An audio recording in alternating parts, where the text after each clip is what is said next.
삶과 죽음의 경계에서 이 제목을 가지고 은혜를 나누기 원합니다. 요한복음 11장은 전체가 죽음에 대한 문제를 계속해서 다루고 있습니다. 그래서 지난주도 그랬지만 앞으로 몇 주 동안 계속해서 이 죽음 문제, 삶과 죽음에 대한 문제를 계속해서 다뤄보려고 합니다. 오늘 말씀도 한번 보면 그렇죠. 계속 죽음과 삶이 계속 죽었다 살았다가 계속 반복되고 있죠. 예수님이 나사로가 죽었다라고 얘기합니다. 그래서 이제 그쪽이 베다니니까 베다니는 예루살렘에 가까운 곳입니다. 근데 거기에 가자고 이렇게 말씀하는 거죠.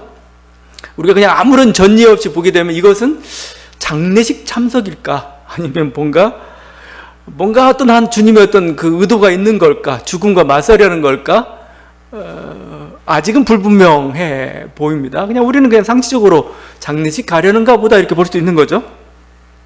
제자들은 굉장히 비장합니다. 왜냐하면 이곳이 예루살렘 근처니까 또 저번에 유대인들이 죽이려고 했는데 이제 잘못하면 죽을 수도 있겠다. 우리 같이 예수님과 함께 같이 죽으러 가자.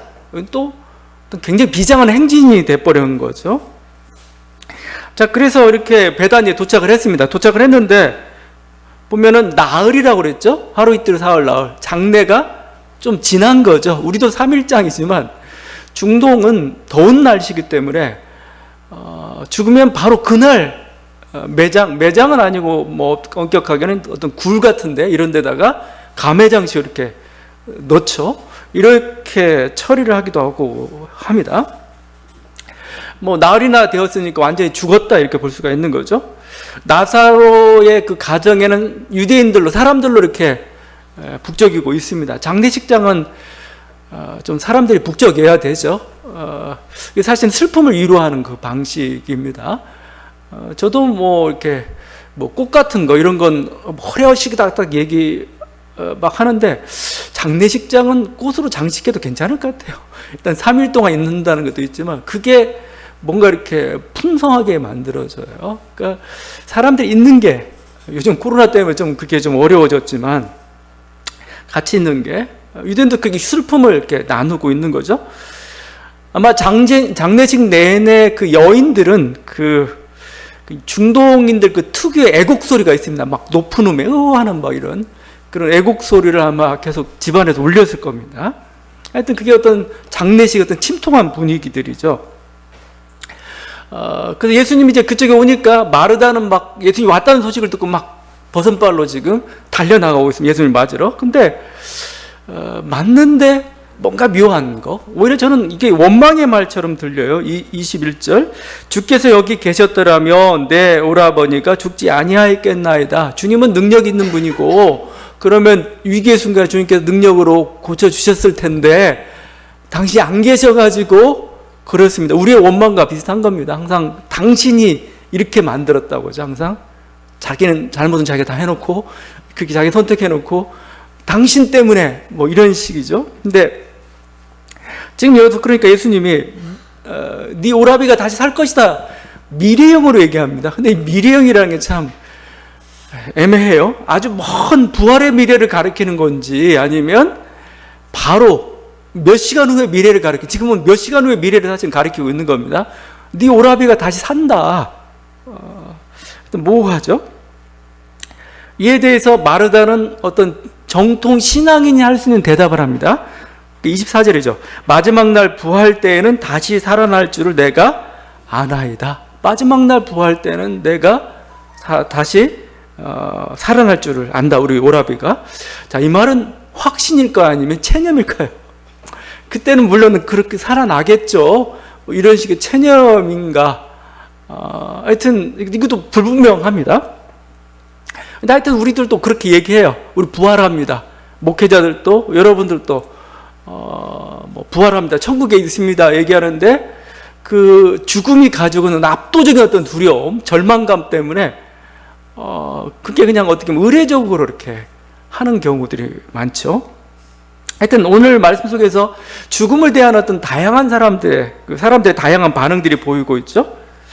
제자들이나 무리들 또 유대인들은 죽음 앞에서 절망하거나 두려워하고 있는 그 전형적인 일반 사람들의 모습이죠. 마르다는 어떻게 보면 신앙인의 모습입니다. 소망을 가지고 있고 죽음과 맞서고 있는, 그렇지만 죽음 앞에서 여전히 무기력한 모습을 보여주고 있는 하나의 어떤 신앙인의 모습을 보여주고 있죠. 반면에 예수님은 어떤 분이신가? 11장 전체를 보면서 느껴지는 건데, 예수님은 죽음을 무시하는 분이세요. 죽음에 대해서. 죽었다는 것도 그냥 잠든다, 잠들었다, 이렇게 표현하고, 근데 여러 가지 모습, 그 외에도 모습도 보겠지만 굉장히 죽음에 대해서 아랑곳하지 않는 그런 태도를 보여주고 있습니다. 오늘 이런 모습, 죽음이란 걸 좀 더, 죽음에 대한 여러 태도들을 한번 좀 같이 나눠보려고 해요. 사람들은 죽음 앞에서 절망하죠. 가장 일반적인 반응입니다. 무기력하고 절망하고. 그렇죠. 죽은 나서는 더 이상 말이 없죠. 더 이상 어떻게, 그냥 죽은 거로 끝난 겁니다. 장례식장은 슬픔으로 가득 차 있죠. 제자도 다른 형태지만 그들도 죽음에 대한 두려움을 가지고 있습니다. 그러니까 예루살렘을 가는 걸 두려워하는 거죠. 아주 비장한 결단을 해야 갈 수 있는 그 죽음의 어떤 공포가 사실은 지배하고 있는 그 모습이죠. 그런데 앞에서 말씀드렸지만 예수님 굉장히 이 죽음에 대해서 일상적인 일들을 처리하듯이 지금 처리하고 있어요. 그냥 잠이다. 그죠? 그 제자들에게는 하여튼 무로 사라질 것 같은 공포심인데 예수님 마치 일상적인 일과 하나 처리하듯이 그냥 이런 식으로 취급을 하고 있어요. 예수님의 모습뿐만 아니고 이 모든 종교나 모든 철학은 왜 생겼느냐? 죽음의 문제 때문에 생긴 겁니다. 죽음이란 문제가 없다면은, 인간이 죽지 않는다면 종교는 더 이상 필요 없어요. 뭐하러 종교를 갖겠습니까? 죽음이란 문제, 이걸 우리가 받아들일 수 없기 때문에, 뭔가 답을 찾아야 하기 때문에 거기서 나온 거죠. 석가모니도 생로병사 이거죠. 생로병사, 왜 인간이 고통이 생겼는가? 죽음이란 가장 결정적인 거죠. 거기에 대한 해답을 찾다가 결국 불교라는 게 탄생하게 되었듯이 모든 종교의 그 시발점에는 항상 이 죽음의 문제에 대한 해결점, 그걸 찾아야 되는 거고, 사실 철학도 마찬가지인 거죠. 어떤 우리가 두렵다, 뭔가 고통스럽다, 아프다, 이건 어떻게 보면은 죽음을 피하려는 생명체의 하나의 반응입니다. 그래서 여러분이 신경이 살아있다는 건 좋은 겁니다. 왜냐하면 신경이 살아있기 때문에 죽음의 요소에 대해서 예민하게 피하는 거죠. 다 반응하는 거고, 신경이 죽어 있으면 그냥 손이 그러니까 불에 타도 그냥 가만히 있어요. 그냥. 그래서 이게 우리가 나병, 옛날에 문둥병이라는 게 무서운 게 그거라는 거죠. 신경이 죽어버려, 신경이. 그러면 전혀 고통 안 느끼는 여러분 좋을 것 같잖아요? 고통을 안 느끼면 망가집니다, 이거. 못 쓰게 됩니다, 결국. 불행하게 돼버리는 거죠. 그러니까 사실은 어떤 그 두려움, 어떤 고통, 이런 건 뭐예요?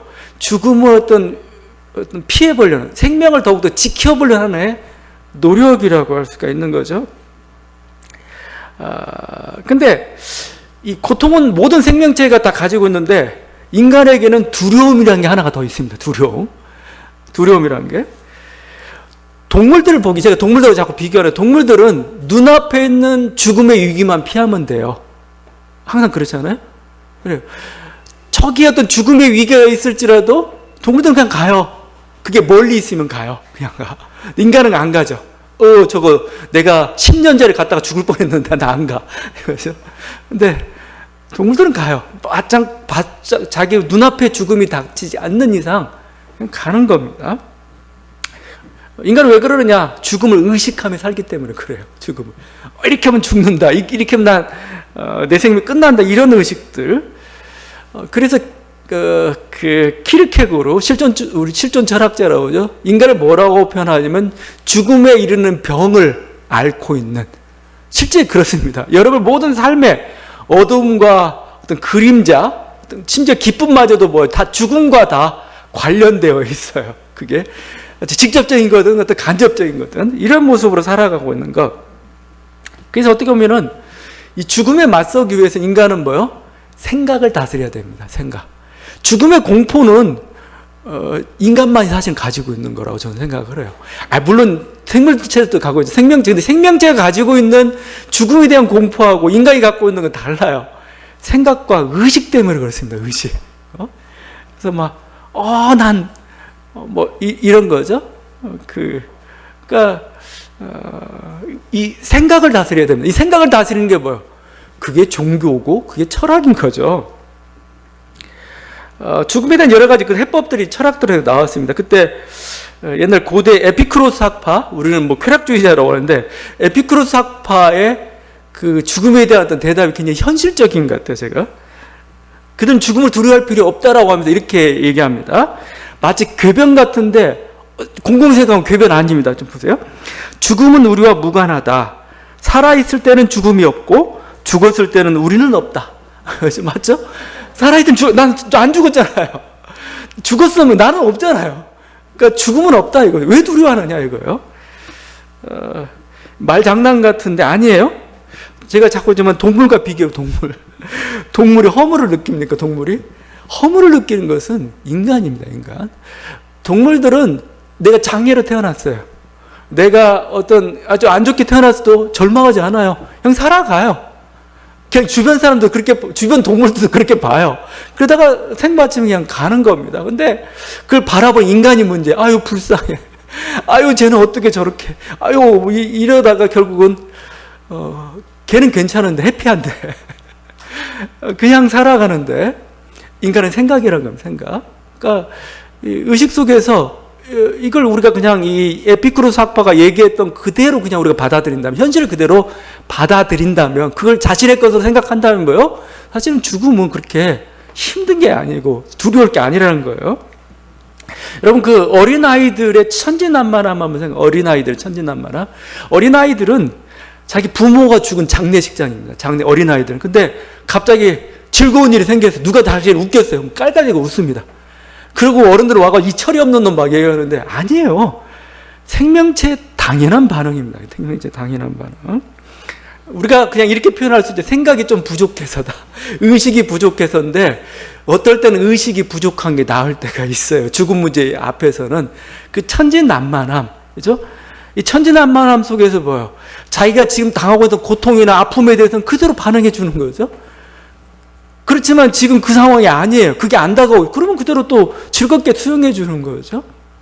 모든 동물들은 그렇게 하고 있는데 인간만은 그 생각이라는 거, 미련이라고도 얘기도 하고, 제가 얘기하는 불교에서는 집착이라고 얘기하고, 욕망이라고 좀, 하여튼 이런 것들, 기본적인 것들을 뛰어넘어가 이 의식이라는 것이 인간을 이렇게 만든다는 거예요. 우리는 어떻게 보면 이런 철학으로 사실은 죽음이라는 것과 사실은 싸워야 되는 거죠. 그래서 인간은 사실 죽는 것보다 더 숱한 고통을 죽음으로부터 지금 고통을 느끼고 있는 거예요. 죽음의 고통 그 자체보다 그 죽을 것 같다는 그것 때문에 뭐예요? 더 많은 고통들을 지금 더 느끼고 있는 게 인간이죠. 그럼 어떻게 싸워요, 그걸? 죽음이란 건 현실인데, 자기의 그 본 모습을 알고 철학으로 싸워야 돼요. 종교로 싸워야 돼요, 이게. 우리 그 모습인 거죠. 또 이런 질문도 해볼 수가 있죠. 죽음이 꼭 정말 불행인가? 안 좋은 건가? 그죠? 물론 젊어서 죽는다든가 돌연사 이런 것도 정말 안타깝고 슬프죠. 근데 마치 마치 그 진시황처럼 영생불사를 꿈꾸는 게 인간의 완전한 소망이고 꼭 그래야만 되는 건가? 그게 행복한 건가? 여러분은 몇 살까지 살면 행복할 것 같아요? 옛날엔 60, 80, 지금 보니까 지금 한 100세까지는 살아야 조금 그래도 여한이 없을 것 같아요. 사람들 보니까. 좀 더 늘어날 수도 있겠죠. 120세, 150세까지 가능할지 모르겠는데. 자, 문제는, 여러분 오래 사는 건 좋습니다. 근데 문제는 늙는다는 점입니다. 늙어요. 그냥. 젊어서 그렇게 간다면 모르겠는데, 그게 아니라 늙어요. 자꾸. 정신도 온전하지 못합니다. 이제. 몸도 그냥 골골합니다. 자기도 이렇게 어떻게 다릴 수도 없어요. 아무 할 일이 없어요. 무력하죠. 이렇게 100년 넘게 살면은 무슨 의미가 있는가? 참 인간이기 때문에 느끼는 하나의 고통이다 그런 거죠. 그러면 더 이상 이렇게 삶의 의미들을 못 느끼는 거죠. 그 고대 그 신화에 그 로마의 그 쿠마에라는 곳이 있습니다. 쿠마에라는 곳이 있는데 그곳에 시벨레라는 무녀가 있었습니다. 굉장히 점을 잘 치는 그 무녀였어요. 미래를 잘 예언했기 때문에 그 아폴론 신이죠. 그 예언의 신이죠. 아폴론 신이 와가지고 너에게 선물을 주겠다고 그랬습니다. 무엇이든 원하는 다 주겠다고. 그랬더니 이 무녀가 어떤 선물을 구했냐면은 한 줌의 먼지를 싹 손안에 딱 쥐더니 이만큼의 생명을 달라고 했던 거죠. 이 먼지가 얼마만겠어요. 하여튼 이만큼의 생명을, 이 개수알 먼지 알갱이만큼의 생명을 달라고 한 거죠. 그래서 아폴론 신이 이를 들어줬습니다. 그래서 이제 이 무녀는 오래 산 거, 죽지 않고 계속 오래 살고 있는 겁니다. 그런데 이 무녀가 실수를 했어요. 뭘 했냐면 젊음도 함께 달라고 이렇게 했어야 됩니다. 근데 젊음을 안 줬습니다. 그리고 나이는 들어가고 늙죠. 그러니까 몸은 자꾸 왜소해지고 작아지고 자꾸 뭐 오므라드는 겁니다. 오므라드. 그래서 정말 주먹만 하게 되는 겁니다. 그러니까 뭐 사람들이 이제 조롱박에다가 이 무녀를 가둬요. 가둬놓고 막 예언을 잘하니까 예언을 시키고 막 그렇습니다. 그러던 어느 날 또 아폴론 신이 다시 찾아왔습니다. 이제 너 소원이 뭐냐라고 물어보니까 이 무녀가 뭐라고 했겠어요? 죽고 싶습니다. 더 이상 나는 이렇게 사는 게 의미가 없습니다. 그래서 여러분, 장수한다는 게 중요한 게 아니고 요즘은 뭐죠? 건강하게 오래 살아야지. 건강하게. 이 건강 나이라는 게 사실 굉장히 중요한 삶의 어떤 이렇게 질을 결정하는 그런 거죠. 자, 그래서 결국 이렇게 따져보면 이런 거예요. 언제 죽는 게 딱 좋냐면은 이 장수하는 것이 주는 행복의 양이 있겠죠. 내가 오래 살 동안 행복의 양이 있고, 그러다가 뭐 이렇게 삶의 질이 저하되는 어떤 불행이 커지는 그게 있겠죠. 그러다가 그게 딱 일치하는, 오래 살아서 행복한 것과 이제 자꾸 오래 삶으로써 삶의 질이 저하됨으로써 불행해지는 양이 딱 일치하는 순간이 가장 죽기 좋은 때입니다. 그때 죽으면 여한이 없고, 야 정말 좋은 때다, 죽기 좋은 때다, 이런 말이 나올 것 같아요. 근데 그때를 모르잖아요. 언제 내가 내 인생이 언제가 그게 일지. 젊을 때는 마치 지금 죽는 게 제일 가장 행복할처럼 행복의 양이지. 근데 모르죠. 약간 위기만 견디고 나면 나에게 더 많은, 더 행복한 미래가 더 기다리고 있는지도 모르죠. 조금 그래서 자살하려다가 좀 참아보는 것도 사실은 필요할 수도 있는 그런 거죠. 근데 하여튼 이걸 참 모른다는데 우리들의 문제가 있는 겁니다. 하여튼 그래서 어떻게 하면 우리들의 인생 속에서 그 삶의 질을 높여보는 거, 죽음 앞에서, 사실은 이게 가장 어떻게 보면 현명한 사실은 태도라는 거죠.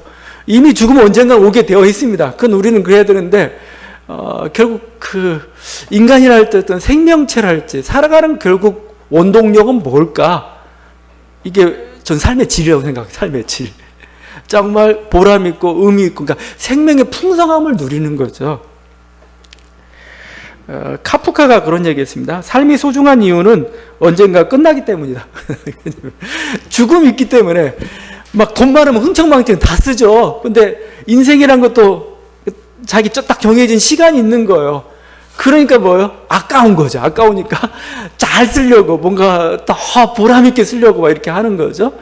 죽음이 있기 때문에 뭐예요? 삶이 사실 소중한 거기도 하고, 어떻게 보면은 그냥 우리가 너무 하나님이 좀 야박할 수도 있겠지만 삶의 소중함 때문에 죽음을 준 것일지도 몰라요. 네 삶이 얼마나, 인생 살아간다는 얼마나 소중한 건데 죽음이란 것 때문에 우리는 그걸 더욱더 느끼고 깨닫고, 그러면서 삶에 대한 것들을, 소중함들을 깨달아가는 거죠. 그래서 뭐 하여튼 정신 차리면서 삶의 질을 최대한도 이렇게 늘리려고, 높이려고 하는 거죠. 그 셀리 케이거라는 사람이 있습니다. 예일대 교수예요. 이 사람이 17년 연속 명강의, 좀 교양 과정을 그렇게 죽음에 대한 문제를 가지고 강의를 했나 봐요. 17년 연속 명강이고, 이것을 책으로 만든 게 죽음이란 무엇인가, 이런 책입니다. 워낙 인기가 있어가지고 항상 하여튼 명강이었을 뿐만 아니라 어떤 시한부 인생, 그러니까 시한부 인생들, 어떤 그런 시한부 인생 그걸 앞둔 사람들도 와서 이 강의를 들었대요. 죽음에 대해서. 근데 이 사람은 결국 유태인인데 무신론자예요. 무신론자라서 이 사람은 죽음 위에 세계는 없다 얘기해버립니다. 이 책에서 내린 결론 이렇게 되겠습니다. 영혼은 존재하지 않는다. 인간은 기계에 불과하다. 물론 일반적인 기계가 아니라 놀라운 기계이다. 기계가 작동을 멈추는 순간 모든 게 끝난다. 우리는 죽는다. 여기까지가 이제 결론인데, 그 다음에 이게 나옵니다. 때문에 잘 살아야 한다, 이런 표현을 쓰고 있어요.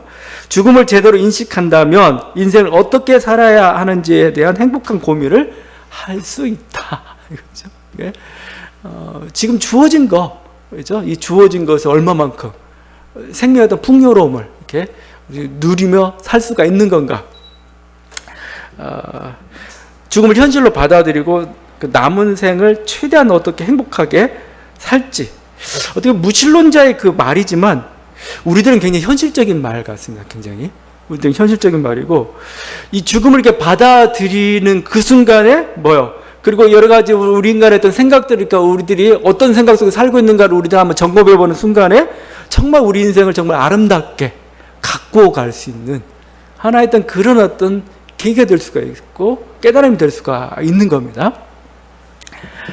여러분의 어떤 삶의 어떤 그 소중함들을 우리들이 막, 그러니까 우리는 뭐 잘못하면 부활 생명 이것 때문에 막 우리는 죽어서 사니까 인생 함부롭게 살아 이렇게 갈 수 있습니다. 그래서 안 되는 거죠. 그건 뭐 부활은 부활 이후의 삶의 모습이고, 이미 뭐요, 주어진 이 삶을 어떻게 하면 가장 충실하게 나를 행복하게. 그러니까 여러분, 그 자연계의 법칙은, 유일한 법칙은 그것밖에 없습니다. 생명을 풍성하게 해요. 그게 사실은 그 진화의 힘이 사실은 뭐예요? 진화의 힘이 산다는 거잖아요. 산다는 거. 그 목표를 향해 지금까지 이렇게 존재하고 우리 또 온 거죠. 인간은 이제 반성하면서 그 모습을 발견한 거죠. 그래서 여러분 인생을 얼마만큼 가장 알차게 보람있게 행복하게 만들어 갈 건가. 우리가 이것을 생각하고 이렇게 나아가는 것. 어차피 죽음이 어느 순간 오는 거니까 그건 그냥 우리가 선택할 수 있는 것도 아니니까요. 그 독일 시인 중에 휠더린이라는 사람이 있습니다. 낭만파인지 어느 쪽인지 모르겠어요. 하여튼 근데 느낌은 낭만파처럼 방랑 시인으로도 유명한 19세기의 시인입니다. 그 시인의 그 시 중에 그 시들 중에 운명의 여신들에게라는 그 시가 있습니다.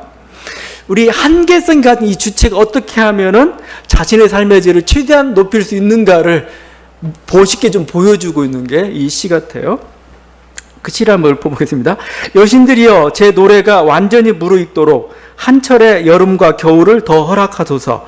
제 노래의 달콤함을 마음껏 누리고 나서 기꺼이 죽으리이다. 살아서 거룩한 권리를 누리지 못한 영혼은 죽어서도 편히 쉬지 못하나이다. 그러나 제 마음속에 성스러움이 충만하면 신은 결실을 맺으리이다. 그때가 되면 암흑세계의 정적마저도 기쁜 마음으로 받아들여 제 노래를 두고 떠나야 하더라도 결코 불평하지 않으리이다. 적어도 한 번은 신들처럼 살아봤으니 더 이상 바랄 게 없나이다. 여러분 신들처럼 한번 살아봤어요? 사실 여러분 신들처럼 살고 있어요. 이러고 있는데 그걸 인정하고 이렇게 하면 되는, 그 인정을 못 해가지고 계속 불행 이런 거죠. 그러니까 어떻게 보면 자기 인생을 뭐 작품을 만들어 간다든지 인생을 보람있게 만들어 본다는 거, 뭐 이걸 자기 어떤 인생의 목표로 하고 그게 가장 행복한 거예요. 사실은요. 그것을 노래하고 있는 그 자신감. 이 사람도 굉장히 방랑시인이라서 가난하게 살았던, 이곳저곳 막 배회하면서 이렇게 살았던 그런 사람의 그 시이죠. 이게 뭐 여기 뭐 하나님 얘기하고 여신들하고 얘기해서 뭐 무신론이고 불신앙이고 뭐 얘기하기 전에 자기의 주어진 삶을 오히려 어떻게 보면 가장 충실하게 살아나갈 건가 이렇게 고민하고 있는 그런 모습들이죠. 우리 신앙인들은 사실은 이게 좀 필요하고 우리들이 그것을 조금 최대한으로 받아들이는 것, 그죠? 그러니까 동물은 본능적으로 그렇게 행하고 있어요.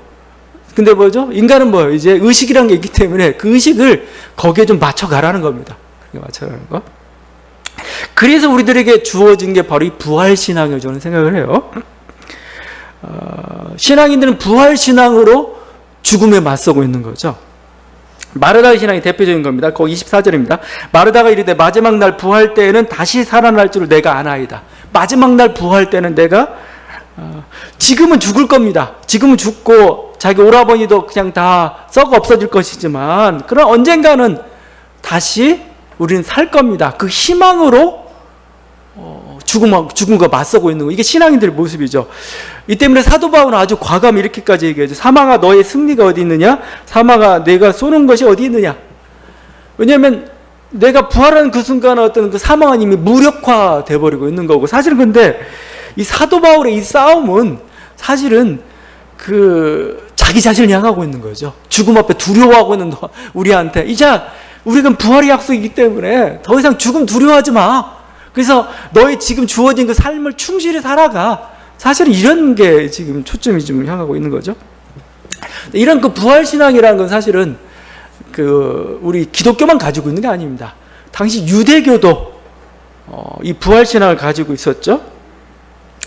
그 유대교의 그 기도문이 있습니다. 아미다라고 해가지고 18개의 기도문이 있습니다. 축복 기도문인데, 이 사람들은 AD 거의 1세기부터 아침, 점심, 저녁 하루에 3번씩 이 축복 기도문을 3번씩 반복을 했습니다. 마치 쉐마처럼, 들으라 이스라엘의 것처럼 이 축복 기도문을 3번씩 반복했는데, 18개의 기도문이, 그중에 2번째 기도문을 이렇게 기도하고 있습니다. 당신은 죽은 자를 부활시키는 영원히 살아계신 분이시며 산자를 기르시고 죽은 자를 살리시는 분이십니다. 이게 이들의 축복 기도문이에요, 실제. 그러니까 이들도 부활신앙을, 바리새인들도 그렇고 부활신앙을 가지고 있었어요. 그래서 이들에게서는 그 명당 개념이 우리하고 좀 다릅니다. 우리는 막 자손들이 뭐 대대로 번영할 수 있는 그런 곳을 명당으로 삼고 있지만, 이들에게서 명당은 성전이죠. 성전의 동편, 우리 식으로 따면 겟세마네 동산 쪽입니다. 그 겟세마네 동산 쪽이 명당입니다. 왜냐하면 지금도 여러분 가면은 그쪽에 묘자리들이 굉장히 많습니다. 많은데 왜 명당이 됐냐면, 메시아가 오실 때 예루살렘 동쪽문을 통해서 입장하신다는 겁니다. 이렇게 예루살렘 동쪽문을 통해 입장하시면 메시아가 오시면서 부활이 일어나는 거예요. 제일 먼저 부활하려고 거기다가 이렇게 묘자리를 써놓은 거예요. 그게 명당자리인 거죠. 굉장히 신앙적입니다. 우리는 그렇지 않죠. 우리는 막 여러 가지 어떤 뭐 다른 기복적인 모습을 하는데, 거기는 뭐 신앙적인 거죠. 빨리 부활하려고. 자, 그래서 그들도 부활신앙을 가지고 있었어요. 자, 그러면, 이게 하여튼 뭐 이들 부활신앙을 가지고 있습니다. 그런데, 이들이 가지고 있는, 이게 사실 언젠가가 문제죠. 언제냐, 이거죠, 언제. 사도 바울은 곧이다, 임박했다라고 표현하고 있지만, 당장 내일인가, 저는 막 수천 년, 수백만 년 후까지 얘기할 수도, 예상해야 된다라고 지금 저는 얘기했습니다. 그런데 이렇게 얘기하니 어떤 분이 실망을 해요. 수백만 년 후에 부활한다고? 그러면 뭐야? 이거죠. 근데, 그 시간에 대해 너무 염려하지 마세요. 왜냐면, 잠이라고 했죠. 예수님이 잠이니까, 잠깐 잠자다가 눈 뜨면, 우리도 그렇잖아요. 아무리 오랜 시간 잤어도, 봤죠? 어제 잠깐 잤는데 아침이야, 이거죠. 이런 얘기를 저만 한 게 아니고 그 로마의 철학자 루크레티우스도 그런 얘기 했습니다. 이런 얘기 했습니다. 우리가 태어나기 전에도 영겁의 시간이 있었다. 죽음이 정말로 나쁜 것이라면 내가 태어나기 전에도 영겁의 시간이 있었다는 사실에 대해서도 우울해야 하지 않을까? 이거죠. 너 태어나기 전에도 엄청난 시간이 있었는데 너 지루했니? 이렇게 물어보는 거예요. 여러분이 빅뱅이 있고 137억 년의 시간이 흘러고 여러분이 지금 태어났습니다. 그 137억 년의 시간 동안 여러분 어디 있었는지 몰라요? 플라톤은 저기 유성에 있었다는 거예요. 별 속에 우리 영혼이 숨겨져 있다는 겁니다. 몰라요. 우리는 창조의 순간이 언제인지 모르겠어요. 창조의 순간이. 태어날 때인지 언제인지 모르겠지만 하여튼 하나님의 계획 가운데 보여? 나는 이미 있었던 거고, 하여튼 그 수많은 시간 동안 잠들어 있었는데, 존재하지 않았는데 지루했냐 이거예요. 지루하지 않았다. 그렇죠? 마찬가지다. 앞으로 수백만 년 예를 들어도 똑같이 지루하지 않을 거다. 그게 너무 두려워하지 말라 이거예요. 잠깐이다, 잠깐. 자, 이렇게 사실은 그래서 이런 부활신앙들이 어느 정도 우리들에게 해답을 주기도 하고 그렇습니다. 그런데 지금 유대교와 기독교의 결정적 차이가 어디서 벗어나고 있냐는 거예요. 그냥 그 메시아가 예수냐 아니냐 이 정도의 차이냐. 물론 뭐 그렇게 뭐 메시아가 예수님이 아니냐 그 정도 차일 거라고 얘기하는 사람도 있을 겁니다. 그런데 오늘 요한복음은 그렇게 얘기하지 않습니다. 결정적 차이는 어디서 나타나고 있느냐? 예수님이 아니냐에서도 차이가 나타나고 있지만 그게 뭐예요? 그 부활을 미래냐 현재냐에서 차이가 난다는 겁니다. 너희들이 생각한 미래라고 자꾸 연결시키고 있는데 이건 다음 시간에 좀 더 볼 겁니다. 현재야 현재. 지금 나사로는 뭐요? 지금 살아나고 있습니다. 지금. 그러니까 나사로를 통해서 보여준 거예요. 나사로. 하루 이틀 사흘 나흘이면 제가 계속 얘기하지만 이것은 완전히 죽은 겁니다. 그러니까 소생의 기적이 아니에요. 뭐 나인성 과부의 아들을 뭐 살린다든가 뭐 야이로 회당장의 딸을 살린다든가 그건 소생의 기적이죠. 그게 아니라니까요. 하루 이틀 사흘 나흘은 완전히 죽은 거예요. 부활의 기적입니다. 부활. 너희가 마지막 날 있을 그 부활을 지금 보여주는 겁니다. 어떤 일이 일어날 건가 지금 보여준 거죠. 그래서 예수님이 촉구하고 있는 건 뭐냐면 자꾸 미루지 마. 미래로. 현재 너희들에게 부활이 주어지고 있고 이 부활 생명으로 죽음을 이겨내라는 겁니다. 죽음을 지금. 그러니까 여기에도 사실은 차이점이고 11장에 지금 초점 바로 거기로 가고 있습니다. 미래로 자꾸 미루지 마. 현재 이게 너의 부활이 너의 삶에 영향을 미치게 해. 나는 그렇게 하기 위해서 왔어. 예수님의 원하시는 삶의 모습을 누가 체현했을까? 조금 저는 여러분은 어떨지 모르겠는데 저는 누구한테 적용하고 싶으면 소크라테스한테 적용시키고 싶어요. 오히려 그 소크라테스는 독배를 마시면서 담담히 자기 죽음을 받아들였죠. 테스 형님입니다. 테스 형님. 우리 테스 형님이 사실은 부활신앙, 예수님이 원하는 어떤 삶의, 이제 예수 믿는 거 빼놓고는 하여튼 죽음 앞에서의 어떤 삶의 모습을, 이런 삶이다. 그죠? 그 소크라테스는 청년들을 미혹했다, 전통을 혼란스럽게 했다는 명목으로 아테네 민주정이 독배를 명한 거죠. 근데 소크라테스가 여기 탈출할 수 있는, 달아날 수 있는 기회가 있었는데 그러지 않았습니다. 담담히 그걸 죽음을 받아들였습니다. 그래서 독배를 마시면서 죽었는데 그 소크라테스가 죽기 전에 했던 그 대화들을 모아놓은 게 있습니다. 이게 플라톤의 파이돈입니다. 플라톤의 파이돈인데 여기에서 사실 이게 소크라테스의 말인지 플라톤의 말인지 모르겠어요. 논쟁하는데 논쟁의 주제가 뭐냐? 영혼 불멸입니다. 영혼 불멸. 영혼은 불멸한 건가? 이것까지 계속 논쟁을 하는데 여러분은 이거 사실 답을 찾기는 어려운 겁니다. 근데 하여튼 소크라테스는 특유의 삼파수를 이용해가지고 이건 아니지 하면서 답을 찾아가면서 결국은 영혼은 불멸한다는 결론을 내립니다. 영혼은 불멸한다. 영혼은 불멸하고, 그리고 뭐죠? 이 불멸한 영혼은 뭐죠? 신들의 왕국에서 이제 함께 사는 게 마지막. 우리가 보면 천국과 같은 거고 우리들이 그리고 있는 그림과 마찬가지입니다. 자, 그러면서 소크라테스가 이런 교훈을 줘요. 인생은 결국 뭐냐? 인생의 목표는 뭐예요? 우리는 천국이라고 얘기하죠. 이 불멸한 영혼이 신들과 함께 거하는 그 세계에 들어가는 게 우리들의 인간의 하나의 목표다. 죽음 이후의 세계에서 우리들이 받아야 할 최상의 것이다. 이렇게 얘기합니다. 그런데 이런 교훈을 줘요. 살아가는 동안 육체로부터 벗어나려는 노력을 게을리하면, 다시 말해 욕망과 두려움으로부터 벗어나지 못한 채 인생을 살아간다면 육체적 죽음을 맞이하는 순간 영혼은 하늘로 올라가지 못하고 또 다른 육체로 환생한다. 환생설이 여기 나옵니다. 여러분은 죄 짓고 환생하고 싶죠? 다시 살고 싶어. 나는 환생할래. 이럴지 모르겠는데 거기는 윤회라 비슷한 것 자체가 저준 거죠. 인생의 목표를 못 이룬 겁니다. 영혼이 계속해서 뭐예요? 결국 이런 윤회 과정을 통해서 자기 욕망하고 어떤 미련함이죠. 이런 것도 다 비워야 돼요. 그래서 결국은 어디로 갈 건가를 보면서 이제 신들의 세계로 들어가는 거, 이게 결국 궁극적인 목표라고 하고 있는 거죠. 그래서 어떻게 보면은 소크라테스는 이미 뭐예요? 자기는 미련함도 버렸죠. 욕망도 버렸죠. 두려움도 버렸다 이거죠. 난 죽음이 더 이상 두렵지 않다는 겁니다. 왜냐하면 기뻐요, 죽음이. 기쁨으로 그 죽음을, 독배를 그냥 아주, 나의 죽음을 알리지 말고 이런 게 아닙니다. 이런 게 아니고 그냥 담담하게 죽음을 이렇게 받아들이고 있습니다. 최종적인 플라톤의 평가입니다. 그는 우리가 알고 있는 이들 중 가장 위대한 인물이었다. 그리고 가장 현명하고 가장 강직한 사람이었다. 이렇게 얘기하죠. 근데 그 소크라테스가 죽음을 받아들였던 이유는 영혼 불멸설을 믿었기 때문에 그런 거죠. 영혼이 불멸하고 그게 우리 목표라면 지금 나는 그곳에 가는데 왜 내가 이렇게 두려워하고 또 부끄러운 모습을 보여야 되냐는 거예요. 난 당당한데, 나는 의로운데 왜 내가 달아나가지고 내가 왜 불의한 것처럼, 아니야 나는 오라. 그래서 나는 그냥 이 길 가겠어 하면서 아주 기쁨으로 이렇게 받아들였다는 겁니다.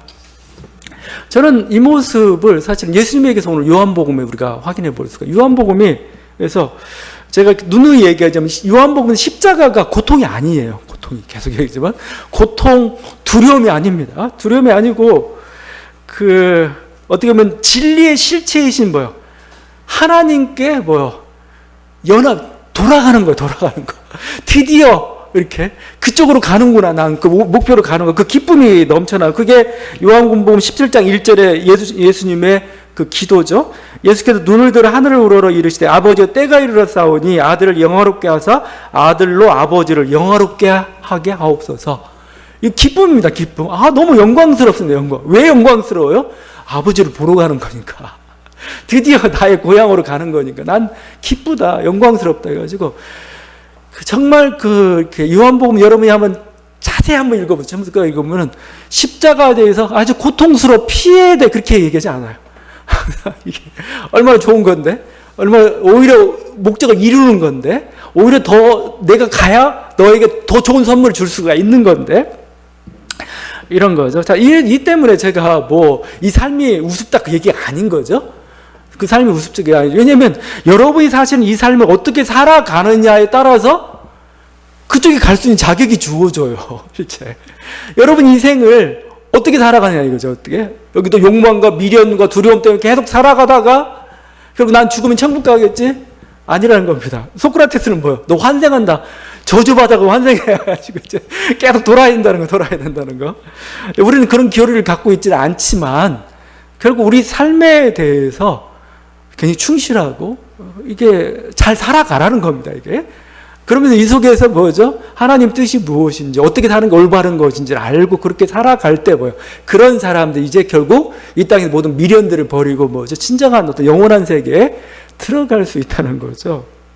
지금 우리 주님께서 우리들에게 부활신앙을 지금 가르쳐주고 계시고, 이 부활신앙 먼 미래로 미루지 말라는 거예요. 지금 가지라는 거예요. 지금 부활신앙은 이미 너에게 주어졌고, 나를 믿는 자들, 나를 아는 자들은 이미 부활 생명이 너희 안에 있다는 겁니다. 안에 있다는 거예요. 그래서 이 생명으로 죽음의 모든 독소들, 죽음의 어떤 어두움들을 다 물리치라는 겁니다. 물리치고 이 생명의 은혜 가운데 너희가 살아가라. 지금 이제 그 메시지를 주님께서는 지금 우리들에게 전해주고 있고, 지금 그 일이 우리들에게 지금 일어나고 있다라는 것이죠. 그래서 기본적으로 크리스찬들은 검은색이 아닙니다. 흰색입니다. 흰색 항상. 밝은 색이. 왜냐하면 생명이 우리들에게 이미 임했기 때문에. 검은 복장은 사실은 제가 검은 복장 입고 왔는데 어울리지가 않아요. 오히려 흰색입니다. 밝은 흰색. 그래서 우리 주일에 항상 작은 부활절이라는 표현을 또 쓰고 있기도 하죠. 부활의 빛 가운데 살아가는 자. 그래서 우리들에게 항상 기쁨이고 사실은 축제가 신앙인들의 삶이다라고 이렇게 말씀을 하고 있습니다. 여러분, 이 은혜가 있는 저와 여러분 되기를 바랍니다. 기도하시겠습니다.